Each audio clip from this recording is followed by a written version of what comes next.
Good morning, it's Bruce. It's September 6th today, and I'm here with the 24-hour day book. Just read today's reading, made some notes, so I'm going to go through those. Basically, for September 6th, it's 2022. I try and do this on a daily basis. And just video log what I'm doing here. So basically the reading, my notes are this: live and let live, loving kindness and tolerance of people who think differently than I do. That's what that is, live and let live. I cannot afford the luxury of intolerance or criticism of others. I do not try to impose my will on others. I am not holier than thou. I do not have all the answers. I need to ask for help. I need to ask God or my higher power and ask my fellow human for help because I don't know it all. I don't have all the answers. I'm not better than other good people. What I do know is that I live the best way I can, and I allow others to do the same, and that I am willing to live and let live. Now, the meditation portion of the reading notes I have are: learning to know God as best I can draws life eternal closer to me. This is a little difficult for me to understand because this concept of eternal life, I mean, it's a thing that has come from, religion.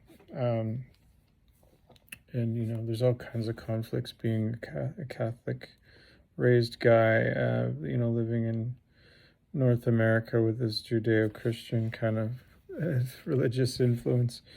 That there's some weirdness about it, but the idea of eternal life, that there's some life after death kind of thing, I think can be a useful concept for me today, right? Because it gives me a sense that I'm doing more than just living this finite life, right? I'm here doing some preparation.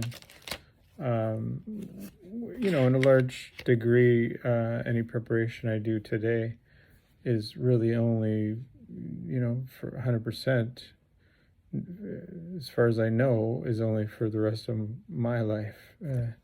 But I can say, well, there's some eternal life coming, that I need to get ready for as well. So it kind of gives maybe more purpose to my day today. That's the way I like to look at it. So learning to know God or my higher power as best I can draws life eternal closer to me. If I am freed from some of the limitations of humanity, like those things we just talked about, intolerance and criticism of others, if I'm freed of those, I can grow spiritually. So I can grow in these spiritual principles. I can become more humble, more honest, more open-minded, more loving, more caring, more other-centered, less selfish.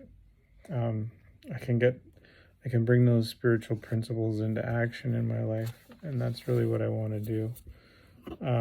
So I can grow spiritually, and it's easier for me to strive for what is of real value, which again are those spiritual principles. That's what's really valuable. It's not the Harley Davidson is not particularly valuable to me. It's a nice thing to have and ride. It's fun, it's flashy, and but it's not like humility or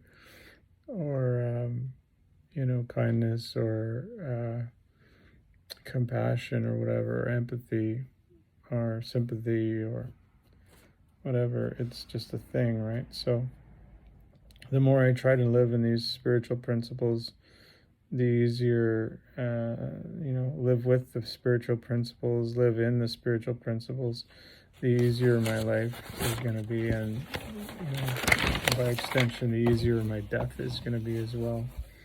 It's going to be easier to let go of all this stuff around me and this body and all my friends and family when it's time for me to go, because it will be time for me to go at some point. Life is a preparation for more life to come.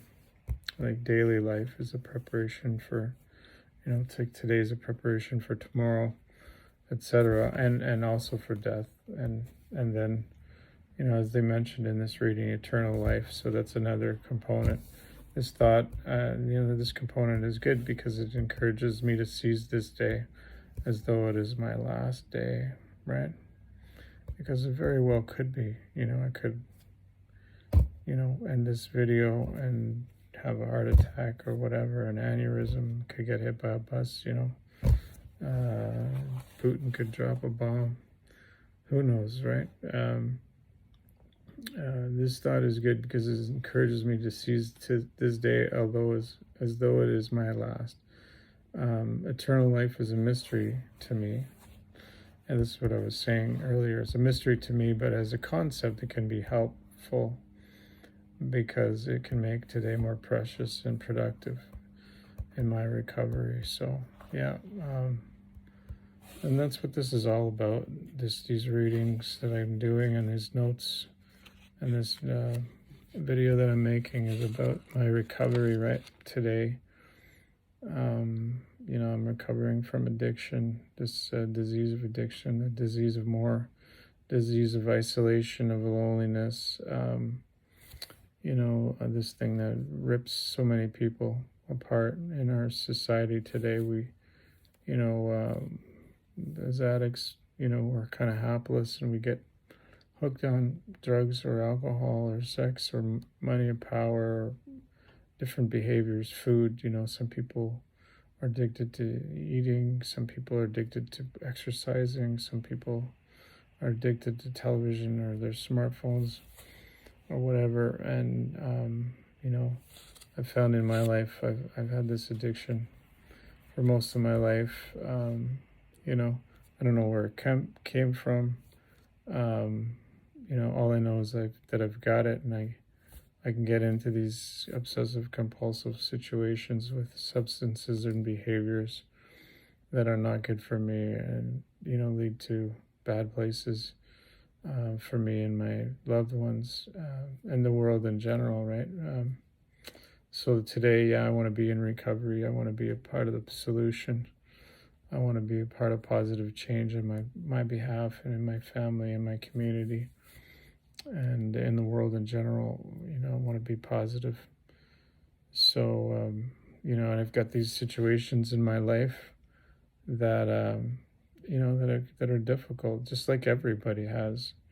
I don't want my rent to go up. I don't want people that owe me money to skip out. I don't want business deals to go south.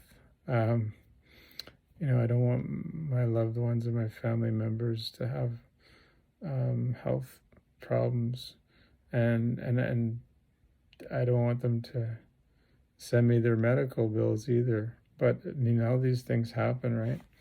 And I got to be thankful that I have the capacity to deal with these things, right? To deal with life on life's terms. And, I today really want to let go of intolerance and criticism of other human beings. So this is me. Have a great day.